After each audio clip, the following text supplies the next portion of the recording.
Bonjour les amis, je vais aujourd'hui vous parler du permis de conduire et de la formidable liberté que cela donne à tout être humain. J'ai le souvenir quand j'avais 18 ans et que j'ai eu mon permis de conduire, je me suis senti d'abord un petit homme, mais surtout un homme libre.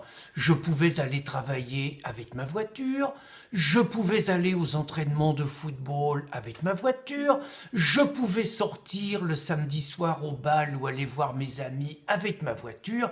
J'avais ce privilège extraordinaire de pouvoir me déplacer où je voulais, quand je voulais, en toute liberté, de repartir quand je voulais et de ne pas être tributaire de transports en commun, par ailleurs extrêmement rares.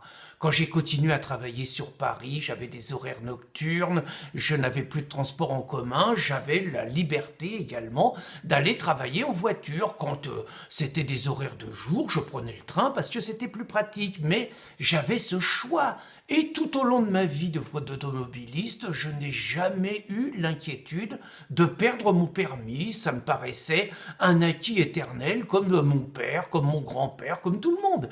Et puis, il y a deux décisions qui ont foutu le bordel. En 1990, un nommé Georges Sarr à un gouvernement, je ne sais même plus qui c'est qui était, mais peu importe, Georges Sarr nous a collé le permis à point, première connerie. Et puis, surtout en 2003, cet animal de Sarkozy a commencé à nous faire sa politique du tout radar, qui a commencé à avoir des effets catastrophiques à partir de 2007-2008.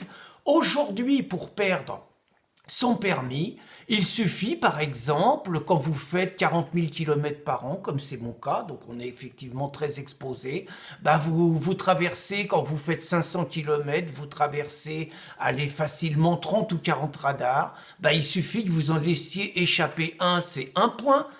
Il suffit qu'un radar où vous avez 70 à l'heure sur une grande voie, que vous passez à 92 à l'heure, c'est 2 points. Il suffit que vous mettiez pas votre ceinture de sécurité quand vous allez chercher une baguette chez le boulanger à 500 mètres de là et que vous ayez un motard qui vous chope, c'est 3 points.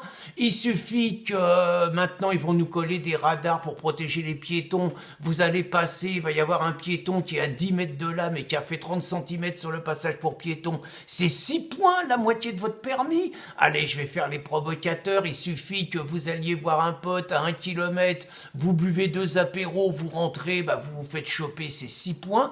Bref, avoir le permis aujourd'hui, c'est presque un véritable parcours du combattant, et quand vous prenez votre volant, vous êtes de plus en plus angoissé, vous avez peur, vous imaginez les conséquences si vous paumez votre permis. En plus, qui c'est qui nous casse les pieds à nous coller des lois, des répressions toujours plus fortes? C'est des bobos parisiens qui, eux, n'ont pas de problème de fric, qui n'ont pas de problème de bagnole, qui peuvent payer des loyers exorbitants, qui se déplacent en avion, qui ont leur chauffeur, qui prennent le taxi, qui n'ont aucun problème, de fric. C'est des députés qui ont des chauffeurs, c'est des ministres qui n'ont aucun problème. Bref, c'est ceux-là qui vous pourrissent la vie, qui pourrissent la vie de la France des campagnes, qui pourrissent la vie de la France du travail, qui pourrissent la vie de la France des gilets jaunes. Et tout le monde a pigé que l'alibi de la sécurité, c'est du pipeau. Tout le monde sait qu'il y a beaucoup plus de jeunes qui se suicident plutôt que de personnes qui se tuent sur la route. Tout le monde sait qu'il y a beaucoup plus de gens qui sont victimes de problèmes à l'hôpital, des microbes et tout, qu'il y a de morts sur la route. Tout le monde sait que la cigarette ou l'alcool crée beaucoup plus de dégâts que les morts sur la route.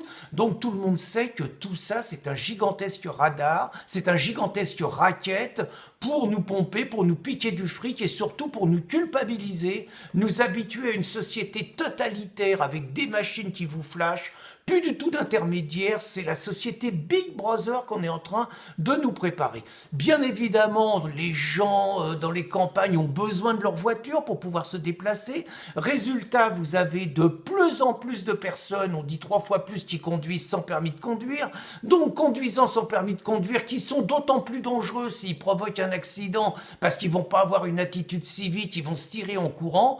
Bref, il y en a ras-le-bol de ce racket, il y en a ras-le-bol de la répression routière. Le seul message qu'ils ont compris sur les gilets jaunes, c'est de nous coller des radars de 4 mètres de haut qui vont flasher 32 bagnoles à la seconde. Bref, moi je pense que j'exprime en parlant ainsi le ras-le-bol général des Français. Et je reprendrai l'argument de Georges Pompidou, arrêtez d'emmerder les Français. J'ajoute que piquer le permis de conduire d'un Français, c'est le tuer socialement de la part de ces chacals qui prétendent être contre la peine de mort. Quelque part, ils nous tuent socialement avec la menace permanente qu'il nous faut courir. Moi, c'est clair, si on me pique mon permis un jour, je conduirai. On m'empêchera pas d'aller voir qui j'ai envie d'aller voir et quand j'aurai envie d'aller voir. Donc, un bon message, arrêtez d'emmerder les Français. Bonne journée, les amis.